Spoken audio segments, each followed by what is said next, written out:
Welcome to Bioinfo Bytes.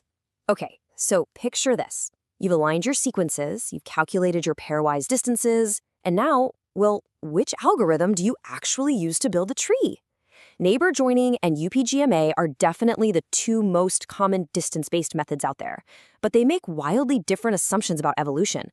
Today, we're going to compare them side by side. When you're staring at that giant matrix of sequence differences, picking between these two isn't just a coin toss. Both are going to give you a tree, sure, but they view the history of evolution through completely different lenses. But before we pit them against each other, let's quickly recap what distance-based methods actually do. Essentially, these algorithms convert your sequence alignments into a matrix of pairwise distances, so it's basically measuring exactly how different each pair of sequences is. Then they use a clustering algorithm to group those sequences hierarchically, building your tree from the bottom up. So what actually sets our two contenders apart? Well, the key difference between neighbor joining and UPGMA boils down entirely to one thing: the assumptions they make about the evolutionary rate. Let's start with method 1, UPGMA. That stands for the unweighted pair group method with arithmetic mean. It's the simpler, historically foundational method of the two. The way UPGMA clusters things is honestly incredibly straightforward. First, it scans the matrix and just joins the two closest, most similar sequences. Next, it averages the distance between this newly formed cluster and all the other sequences. Finally, it updates the distance matrix and just repeats the whole process, step by step, until your entire tree is built. But here is where UPGMA makes a really massive leap. It operates on what we call the molecular clock assumption. Basically, it presumes a strict, completely uniform rate of mutation across all branches. It assumes every single lineage is evolving at the exact same speed. And because of this uniform rate assumption, UPGMA essentially forces all branch lengths from the root to the tip to be perfectly equal. Now, if the molecular clock actually holds true for whatever species you're looking at, UPGMA is incredibly fast and super accurate. However, there is a major catch. As noted by Lee and Grauer back in 1991, the UPGMA method can lead to an erroneous tree if the rates of mutation in the branches of the tree are not uniform. And, as any biologist will tell you, biology is rarely perfectly uniform. Which brings us to UPGMA's fatal flaw. The reality is the molecular clock is very often violated.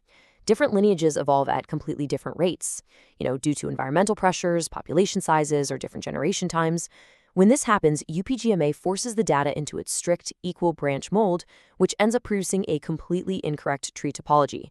Definitely a problem. So let's look at method 2, neighbor joining, or NJ for short. This was developed by Saitou and Ni in 1987, and it's really the realist solution. NJ directly solves UPGMA's biggest flaw by just completely abandoning the molecular clock. It happily accommodates variable rates of evolution across different lineages, which is awesome because it allows it to produce realistic, unequal branch lengths. So how does it actually pull this off? Well, instead of just grabbing the closest pairs right out of the gate, NJ starts with all sequences arranged in this flat star-shaped tree.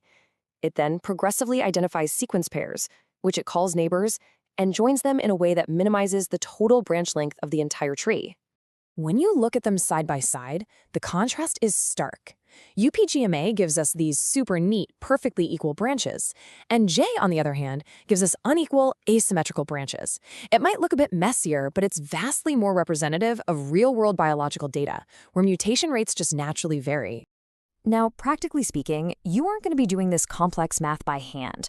Both UPGMA and neighbor joining are standard tools readily available in sequence analysis programs like Mega, so applying them is actually super easy. Okay, let's quickly run through a side-by-side comparison cheat sheet just so you know exactly when to use each method. Molecular clock, UPGMA assumes yes, NJ assumes no. Branch lengths, equal for UPGMA, variable for NJ. Speed, honestly, both are computationally really fast. But for their best use, you really only want to rely on UPGMA when you are absolutely certain the molecular clock holds. For almost all other real biological data, NJ is going to be your go-to. So here is your core takeaway. UPGMA is for simplicity, while NJ is for realism. Above all else, just make sure you know your data before you build your tree. And that is your bite-sized breakdown. But ask yourself this. If a perfect molecular clock rarely exists in nature, should we ever actually trust a UPGMA tree? Kind of makes you think, right? Next time, we're going even deeper into character-based methods by comparing maximum parsimony with maximum likelihood. Make sure to subscribe, and I'll see you next time on BioInfo Bites.